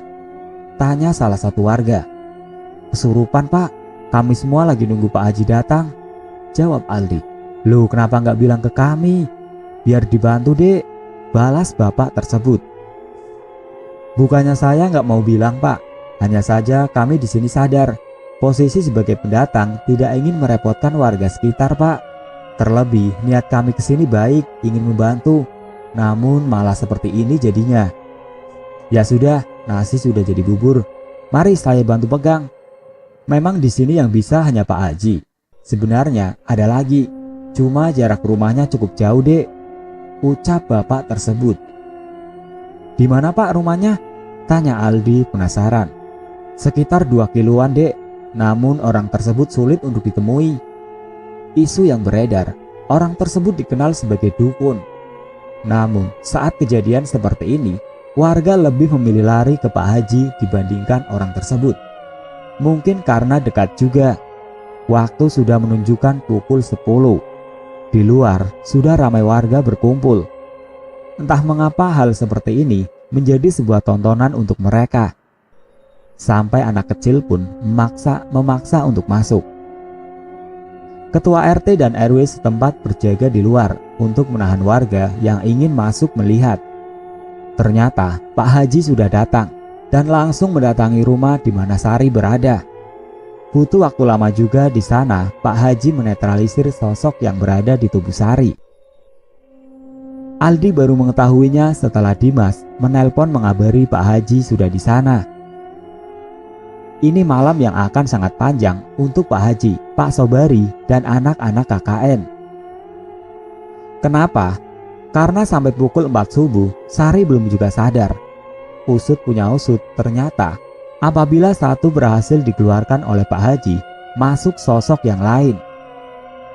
Serangan tak henti didapat Pak Haji. Di samping banyaknya yang masuk ke dalam tubuh Sari, banyak juga serangan dari luar rumah yang menyerang Pak Haji. Bayangkan saja, satu orang melawan ratusan makhluk. Bagaimana tidak kewalahan? "Pak Haji masih kuat?" tanya Pak Sobari. Kalau ditanya masih kuat atau tidak pak, tentu saja tidak. Namun dengan izin yang di atas, insya Allah saya akan terus berusaha menolong Dek Sari, ucap Pak Haji. "Apa tidak istirahat dulu pak?" tanya Pak Sobari. "Pak, semakin lama kita mendiamkan Dek Sari, semakin jauh jiwanya dibawa ke alam sana. Kalau sudah terkunci, akan sulit untuk membawanya kembali pak," jawab Pak Haji. "Pak, sepertinya kita butuh bantuan orang itu," balas Pak Sobari. Yang dimaksud orang itu adalah dukun yang berjarak 2 km tersebut. Namanya Pak Iwan. Dengan hebatnya serangan dari luar dan dalam, tentu saja Pak Haji butuh backup. Dan tentunya tidak bisa sembarangan orang. "Boleh pak, bapak punya nomornya?" tanya Pak Haji. "Tidak pak, saya akan suruh warga sini untuk menghampiri ke rumahnya pak," balas Pak Sobari. "Apa tidak mengganggu datang pagi-pagi seperti ini pak?" "Ya ini dalam keadaan terdesak pak, mau gimana lagi, nyawa taruhannya pak." Selain lamanya proses tarik ulur jiwa Sari, perdebatan juga ikut andil dalam memperlambat penyelamatan Sari kali ini. Di luar hanya bapak-bapak yang berjaga, sementara ibu-ibu dan anak-anak kecil yang malam tadi ikut nimbrung sudah pulang. Malam itu, desa tersebut seperti hidup 24 jam. Ada sebagian warga yang berkeliling untuk berjaga-jaga dikarenakan sebagian bapak-bapak berada di rumah bekas Jepang dan rumah Pak Haji. Ada beberapa ibu-ibu yang mengantarkan kopi juga. Akhirnya, 2 orang anak muda yang di rumah bekas Jepang tersebut diamanatkan oleh Pak Haji untuk memanggil Pak Iwan. Berdoa semoga saja Pak Iwan mau membantu dan berada di rumahnya. Dia jadi harapan juga untuk melawan makhluk-makhluk tersebut. Sembari menunggu Pak Iwan datang, Pak Haji tetap berusaha melawan makhluk-makhluk yang menyerangnya. Pertahanan gaib di luar yang dibuat Pak Haji sudah hancur diserang bertubi-tubi. Seakan yang di dalam rumah tersebut, seorang raja yang memanggil anak buahnya. "Ini rajanya," ucap Pak Haji. "Hah? Maksudnya Pak?" tanya Pak Sobari dan Dimas. "Di pintu sana, rajanya penunggu di sini," ucap Pak Haji menunjuk ke arah pintu depan. "Bentuknya Pak?" "Besar, hitam, taringnya panjang hingga menyentuh tanah," jawab Pak Haji. Mungkin saja raja tersebut yang memerintahkan makhluk-makhluk lain untuk menyerang Pak Haji. Dimas melihat Pak Haji sudah sangat lelah sekali. Berjam-jam bertarung dan menangkis serangan demi serangan. Beruntungnya Pak Iwan sedang berada di rumah dan lebih beruntungnya lagi, beliau siap membantu. Di sini suatu kebenaran akan terungkap. Apa yang menjadi isu selama ini desa tersebut tentang Pak Iwan tidak benar adanya. "Assalamualaikum Pak Haji," sapa Pak Iwan dengan senyuman. "Waalaikumsalam Pak Iwan," balas Pak Haji dengan senyuman kembali. "Ramai sekali ya Pak di luar, ratusan dan mungkin ribuan," kata Pak Iwan. "Iya Pak, saya sampai kewalahan melawannya Pak." Tanpa banyak bicara, Pak Iwan langsung mentransfer sedikit energi ke Pak Haji, seperti halnya baterai yang butuh di-charger. Setelah itu, Pak Iwan keluar. Ternyata Pak Iwan berniat langsung melawan raja dari mereka semua. Bapak-bapak yang tadinya berada di luar, semuanya diminta masuk oleh Pak Iwan. Dia takut bapak-bapak tersebut terkena efek serangan raja setan tersebut. Pertarungan Pak Iwan tak terlihat. Pintu depan ditutup rapat dan dilarang untuk mengintip dari jendela. Bapak-bapak di sana hanya mengangguk saja setelah diberitahu oleh Pak Iwan. Mungkin karena takut akibat isu-isu yang berkembang di desa itu tentang Pak Iwan yang dikenal sebagai seorang dukun. Belum menjawab pertanyaan Dimas, Pak Iwan langsung berlari ke atas seperti mengejar sesuatu. Dimas yang kaget melihat Pak Iwan lari, berusaha ikut mengejar ke atas. Namun, sesampainya di depan kamar Sari, Pak Iwan menutup pintu kamarnya dan menguncinya. Akhirnya Dimas kembali turun ke bawah menemani Pak Haji. Tak lama, Pak Iwan turun menghampiri Pak Haji. Ternyata, Pak Haji sedang berusaha membawa kembali jiwa Sari yang sudah terkunci di alam sana. Beliau duduk sejenak menunggu Pak Haji di sebelah Dimas. "Dari kapan Dik kesurupannya?" tanya Pak Iwan tiba-tiba. "Waduh, lupa saya Pak. Kalau nggak salah belum lama kita sampai sini Pak. Teman saya kesurupan." "Sempat ada kejadian di jalan nggak?" tanya Pak Iwan kembali. "Kejadian?" "Iya." Ada sih Pak. Pas kita jalan menuju sini malam-malam, mobil teman saya Aldi mogok tiba-tiba Pak. Katanya dia lihat orang yang lompat ke arah mobil dari kiri. Sementara teman saya, Lela, lihat kepala," jawab Dimas. "Itu pertanda kalian tidak boleh lanjut," ucap Pak Iwan. "Maksudnya Pak?" tanya Dimas yang makin penasaran. Terkadang mereka makhluk-makhluk halus melakukan suatu cara untuk menghentikan apa yang tidak mereka suka. "Hah?" Dimas belum paham. "Intinya, ada sesuatu dari kalian yang di bawah tidak disukai oleh makhluk halus," Pak Iwan memperjelas. "Sesuatu Pak? Apa itu Pak? Dan siapa yang bawa?" Dimas makin penasaran. "Kamu tidak perlu tahu apa itu dan siapa yang bawa. kalian di sini datang sebagai teman, melindungi sebagai teman juga, maka kalian pulang tidak boleh sebagai musuh, balas Pak Iwan. Iya Pak Iwan, jawab Dimas yang kesal karena tidak diberitahu oleh Pak Iwan. Tak lama Pak Haji keluar kamar dan menemui Pak Iwan. Syukurlah Sari berhasil kembali dan dia sudah sadarkan diri, namun tidak bisa diajak bicara. Bagaimana dengan yang di rumah Pak Haji?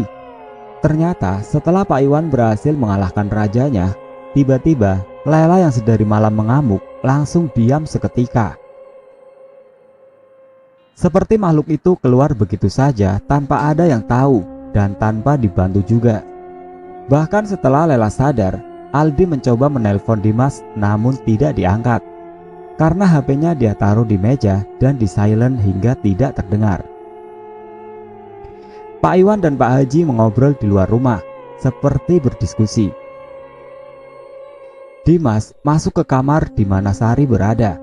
Dimas meminta bantuan warga lain untuk membawa Sari ke ruang TV dengan tujuan agar dapat angin segar.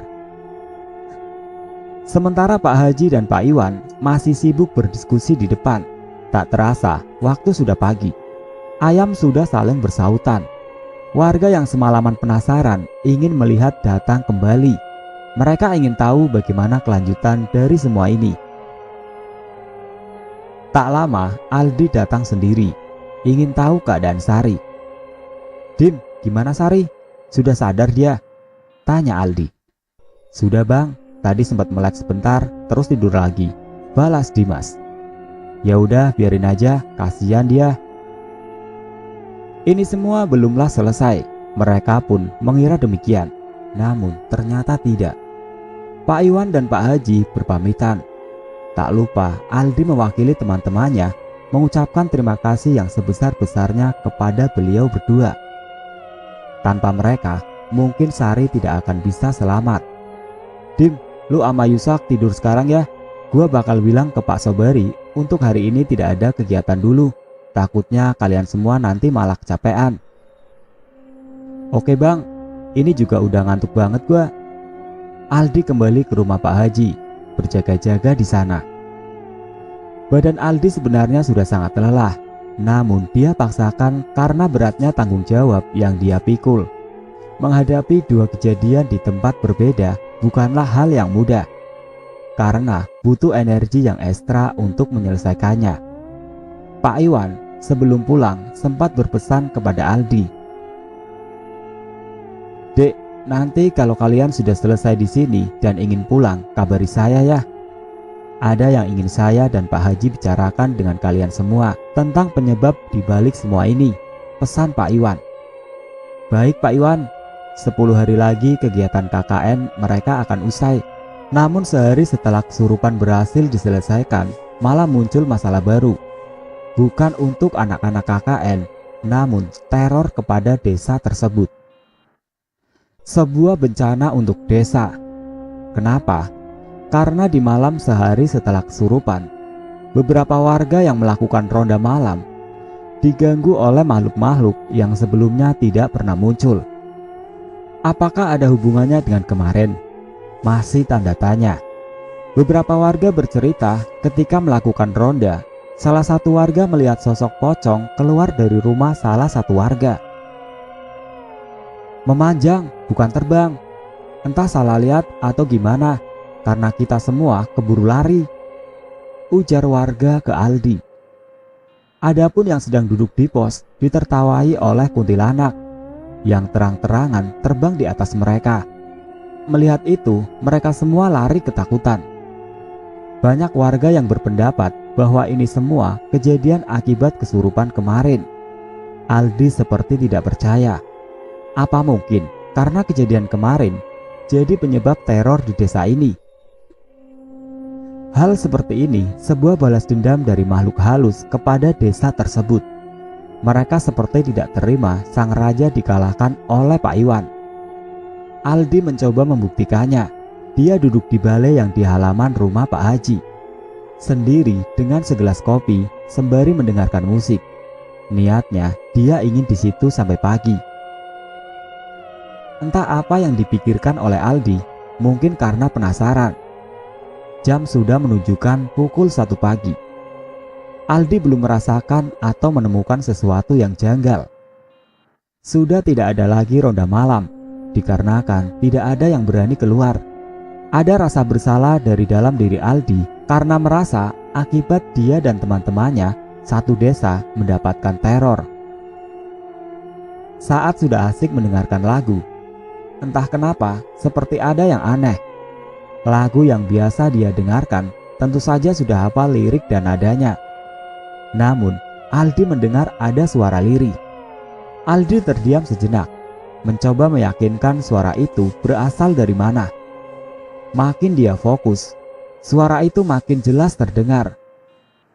Suara kuntilanak yang menyelinap ke dalam handset yang dipakai Aldi. Langsung saja Aldi lepas karena takut mendengarnya. Aldi meneguk kopinya dan menyalakan sebatang rokok. Maksud hati untuk mengalihkan rasa takutnya. Ini seperti menguji nyali atau seperti menantang. Seakan Aldi ingin melihat langsung keberadaan mereka. Setengah jam tak ada gangguan. Aldi sudah mulai mengantuk. Rasa ingin tidurnya mulai menghinggapi matanya. Aldi merebahkan sebentar badannya di atas balai tersebut. Pemandangannya sekarang pohon mangga yang gelap tanpa penerangan. Tiba-tiba Aldi terfokus pada satu titik. Samar terlihat seperti sebuah mata. Aldi mengusap matanya untuk memastikan. Bisa saja karena mengantuk, jadi penglihatannya bermasalah. Semakin fokus, semakin jelas Aldi melihat. Benar saja, sebuah mata yang sedang memperhatikan Aldi di situ. Ini seperti mata manusia, namun di sekitarnya hitam gelap. Aldi bangun dan sedikit mendekat untuk lebih jelas. Tiba-tiba berubah menjadi merah menyala. Aldi yang kaget melihat itu langsung lompat dan terjatuh ke bawah tanah. Setelah itu ada suara tawa yang khas. Suara seperti laki-laki namun berat, seperti senang melihat Aldi terjatuh.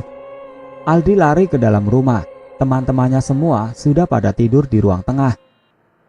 Tak ingin membangunkan temannya, Aldi masuk ke dalam kamar dan langsung menutupi seluruh badannya dengan selimut. Tak lagi dia menantang seperti itu, sudah cukup. Kepala Aldi berada di bawah jendela kamar yang mengarah ke kebun belakang. Aldi yang sudah tertidur, tiba-tiba saja terbangun tanpa sebab. Saat membuka mata, dia tidak melihat apapun, namun pada saat melihat ke atas, pocong dengan setengah badan sedang memperhatikan Aldi. Dengan jelas, Aldi melihat wajah pocong itu yang penuh dengan belatung, bernanah, dan hancur. Matanya yang merah menambah nyali Aldi semakin ciut. Ingin rasanya dia teriak, namun lidah terasa terkunci seketika. Itu mukanya cuma tengkorak doang, dan ada sedikit daging di beberapa bagian yang ada nanah dan belatungnya. Matanya merah. Kelihatan juga rongga giginya sampai ke samping. Gua di situ cuma bisa diam aja, gak bisa teriak sama sekali, ujar Aldi. Setelah itu, keringat Aldi perlahan keluar. Dia merasa seperti habis berlari jauh. Aldi beristighfar, masih tak percaya apa yang dia lihat. Ini pertama kalinya buat Aldi melihat sosok yang benar-benar secara jelas bentuknya. Namun, setelah pocong itu pergi, bau busuk masih berada di kamar itu. Baca-baca doa dalam hati, bayang-bayang sosok tadi masih bergentayangan di pikirannya. Karena heboh dengan teror yang ada di desa terdengar oleh Pak Iwan, akhirnya beliau putuskan untuk secepatnya menemui anak-anak KKN tersebut. Sepertinya sebuah kesalahan membiarkan barang tersebut tetap ada. H-3 sebelum KKN usai, Pak Iwan menemui mereka di rumah bekas Jepang. Pada saat Aldi dan yang lainnya pulang, Pak Iwan sudah berada di depan rumahnya, menunggu Aldi dan kawan-kawannya. Tampak raut muka Pak Iwan yang serius, pasti ada yang ingin dibicarakan. Pak Iwan, sudah lama di sini Pak?" sapa Aldi sembari mengajak bersalaman. "Ah tidak, baru juga datang kok Dek," jawab Pak Iwan. Sepertinya ada hal serius yang ingin Bapak bicarakan ya? Iya dek, karena ini sudah menyangkut satu desa, jadi lebih cepat lebih baik, jawab Pak Iwan. Mau sama saya saja atau dengan semuanya Pak? Tanya Aldi. Semuanya ya, karena ini bersangkutan dengan kalian semua, pinta Pak Iwan. Sementara Pak Iwan menunggu teman-teman cewek yang bersih-bersih, Aldi menyiapkan beberapa makanan kecil dan minuman. Tak lama semuanya sudah kumpul di ruang tengah. Pak Iwan membuka pembicaraan. Saya akan buka penyebab dari semua ini ya.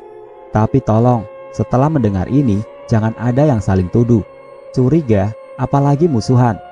Mengerti ya? Pinta Pak Iwan. Iya Pak, jawab anak-anak serentak. Janji, saya akan pegang janji kalian. Pinta kembali Pak Iwan. Janji Pak. Baik, sebelumnya saya tidak akan memberitahu siapa yang mempunyai barang ini. Hanya memperingatkan dan memperjelas saja, kata Pak Iwan. Sontak, anak-anak yang belum tahu kaget mendengarnya. Pernyataan Pak Iwan membuat mereka bertanya-tanya tentang barang tersebut. Mereka pun ingin tahu apa yang dimaksud oleh Pak Iwan. Intinya adalah karena barang inilah selama ini kalian diganggu oleh makhluk halus. Pak Iwan memperjelas dan menunjukkan barangnya. Bentuk barang itu seperti pusaka, namun mempunyai energi yang sangat besar. Ini besar, oleh sebab itu penghuni sini merasa terganggu dengan kehadiran barang ini. Karena mereka tidak bisa menyerang barang ini, maka kalianlah yang menjadi tumbalnya. Mendengar hal itu, membuat anak-anak mengeluarkan komentarnya masing-masing. Ada yang bertanya namun tidak dijawab oleh Pak Iwan.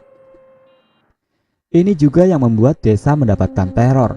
Selama pusaka ini masih di sini, semua makhluk yang ada di sini akan terus meneror. Mereka merasa terganggu, ujar beliau. Lalu kenapa Sari yang jadi tumbalnya Pak? Jangan-jangan Sari yang punya pusaka itu? Tiba-tiba Yusak memotong pembicaraan. Kamu, saya sudah bilang tidak boleh saling tuduh. Pak Iwan marah kepada Yusak. Sontak semua menyoraki Yusak yang malu. Kenapa Sari diserang? Karena di antara kalian yang mempunyai fisik cukup lemah hanya Sari. Semakin lemah fisik seseorang, maka semakin mudah untuk mereka masuk ke dalam tubuh kita, ujar Pak Iwan. Oh begitu, jawab anak-anak berbarengan. Oh ya Pak, katanya mau sama Pak Haji bicaranya, ujar Aldi. Saya sudah ke rumahnya dan Pak Haji sedang ada kegiatan di kabupaten sebelah dek. Lalu saya telepon beliau, hanya menitip salam saja, jawab Pak Iwan. Buat yang punya pusaka ini, jangan khawatir, akan saya kembalikan. Saya jamin ketika sampai di rumah, pusaka ini sudah ada di lemari Anda, ujar Pak Iwan. Tapi Pak, kenapa tidak sekarang aja? Kasihan desa ini mendapat teror terus Pak, potong Dimas. Betul juga, baiklah, akan saya kembalikan setelah sampai di rumah ya, jawab Pak Iwan. Pak, saya mau tanya, potong Yusak. Oh ya, mau tanya apa? Emang bener ya kalau Bapak dukun? Tanya Yusak. Seketika semua melihat ke arah Yusak. Mereka seperti ingin marah mendengar pertanyaan yang diajukan oleh dia. Yus, lu emang brengsek ya? Gak sopan tahu nanya-nanya begitu, ucap Aldi kepada Yusak. Pak Iwan hanya tertawa kecil mendengarnya. Dia menjelaskan bahwa dia bukanlah seorang dukun. Dia hanya orang biasa yang kebetulan mendapat kelebihan dari yang di atas. Lalu, kenapa beliau bisa diisukan sebagai dukun?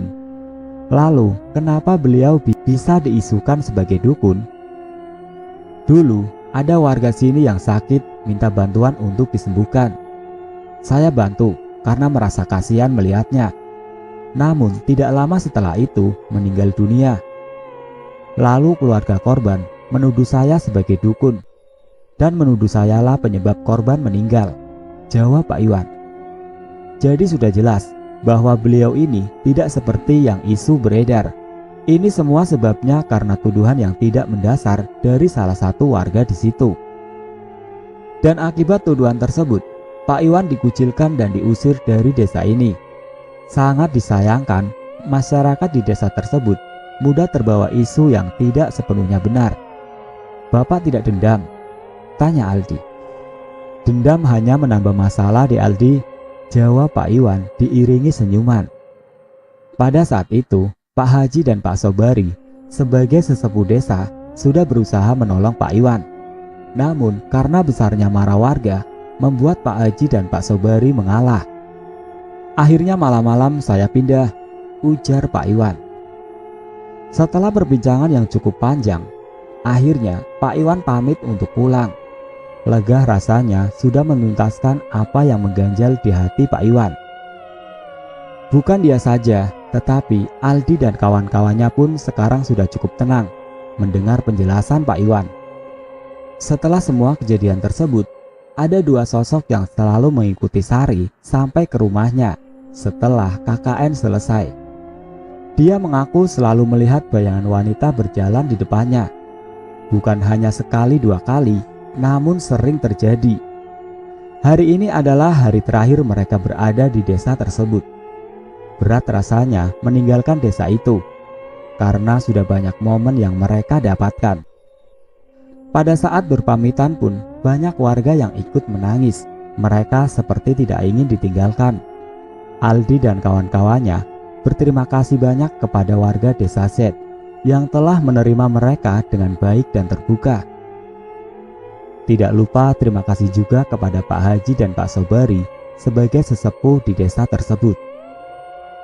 Sebelum pergi, mereka semua berfoto-foto dengan warga. Tak lupa Dimas memfoto rumah bekas Jepang tersebut serta kuburan yang ada di sana. Niat hati sebagai saksi bisu kalau mereka pernah merasakan hal-hal yang di luar nalar. Namun ini aneh tapi nyata. Foto yang berhubungan dengan rumah bekas Jepang dan kuburan menjadi tidak bisa dibuka. Maka adikku anggap foto itu hilang begitu saja. Padahal pada saat di perjalanan, dia iseng-iseng lihat-lihat fotonya masih ada. Ya, kita tidak tahu apa yang terjadi. Nalar kita tidak sampai untuk mencernanya. Inilah akhir dari kisah yang dihadapi oleh adikku dan teman-teman KKN-nya. Pesan dari kisah ini adalah jangan mudah terbawa isu yang tidak ada dasarnya. Dan sesama teman, kalian harus dapat saling jaga satu sama lain. Ingat, di dunia ini bukan hanya kita saja, namun ada kehidupan lain yang sama. Kita tidak bisa melihat mereka, namun mereka dapat melihat kita. Selalu permisi dan sopan dimanapun, kapanpun kita berada. Kita tidak akan pernah tahu apa yang akan terjadi. Semoga kita semua di bawah lindungannya.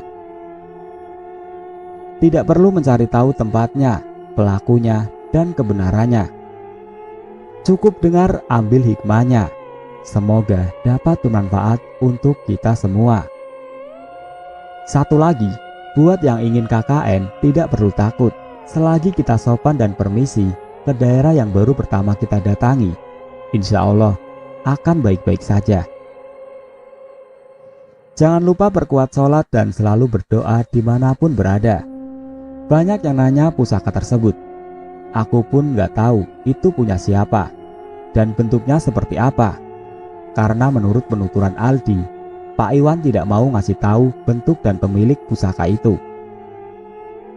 Intinya, kalau Pak Iwan ngasih tahu siapa yang punya pusaka tersebut, maka akan terjadi keributan di antara mereka. Memang menggantung, tapi ini demi kebaikan mereka. Dari kisah tersebut, mungkin kalian bisa membaca siapa pemiliknya.